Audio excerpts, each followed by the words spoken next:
What is up, guys? So a lot of you have been asking in the comments about how I get my tone, so I thought I'd make a quick little video on how I dial in my lead tone.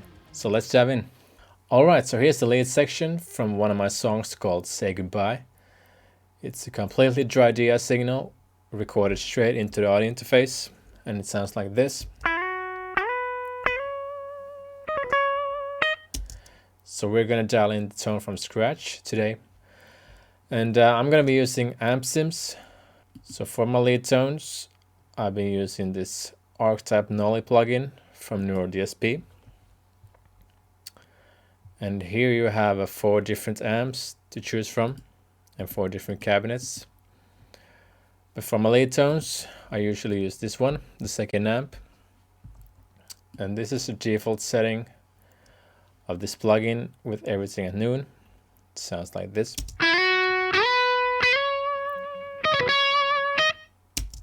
So usually I switch this on to make it brighter, add some gain, add some mid to make it cut through, cut down some bass because it's a lead tone. I'm not gonna need that bass. And then I'm gonna use an overdrive pedal before the amp. This is like a tube screamer type. So increase the level, drop down the drive, and we have this.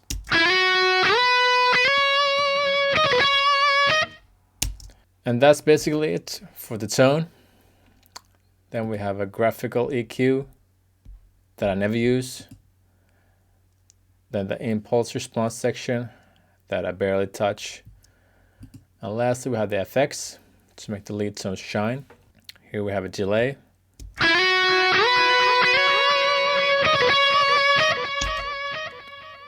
So it's a quarter note delay, a little bit much. So let's drop the mix button here.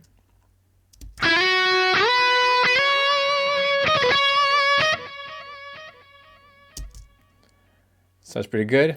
And what I usually like to do with delay is to cut the lows and highs to make it a more filtered sound so that it doesn't clutter the sound too much. Let's hear how that sounds.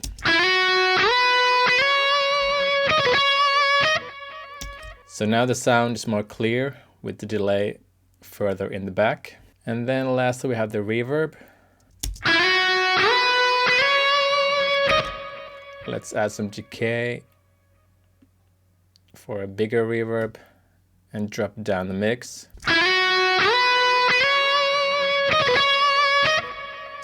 And with the reverbs, I also use these low cuts and high cuts.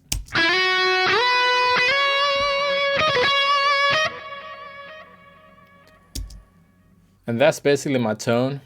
Obviously every song is different. This is usually my starting point. And then I add an EQ. Usually I just high pass it up to 150, 200. Because it's a lead tone, I don't really need that bass on low end.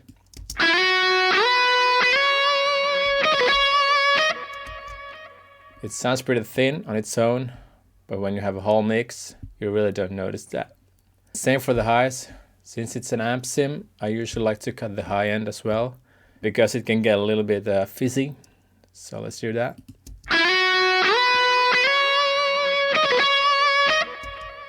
Usually down to 10K. Above that, there really is nothing usable. That's basically all I do for EQ. And sometimes if the mix is busy, I like to use some compressor as well. Let's just try a stock compressor here.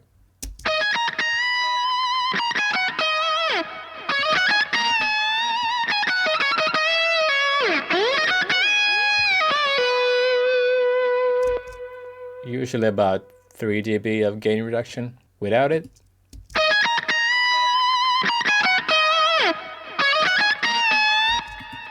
with it,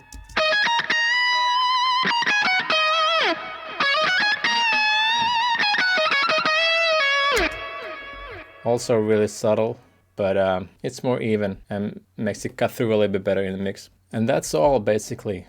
So if you don't have this plugin or these effects, you can easily use some other plugins as well.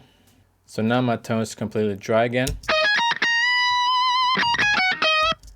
So let's add a stock delay here.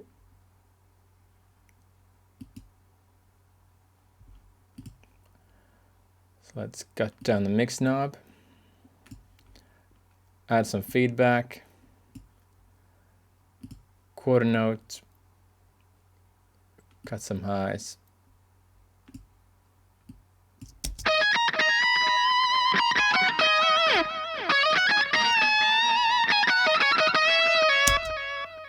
So as you can hear, it really doesn't matter what delay you use. This works just as fine. So let's add a reverb after that. Let's use stock reverb. Cut down the mix. Let's take a plate. Add some decay. Cut down some highs.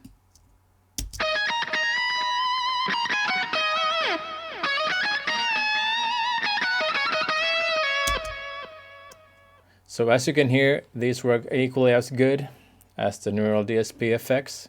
Let's compare one more time.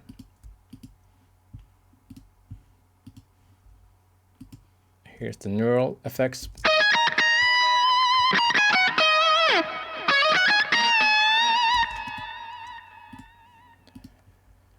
And here are the stock plugins from Pro Tools.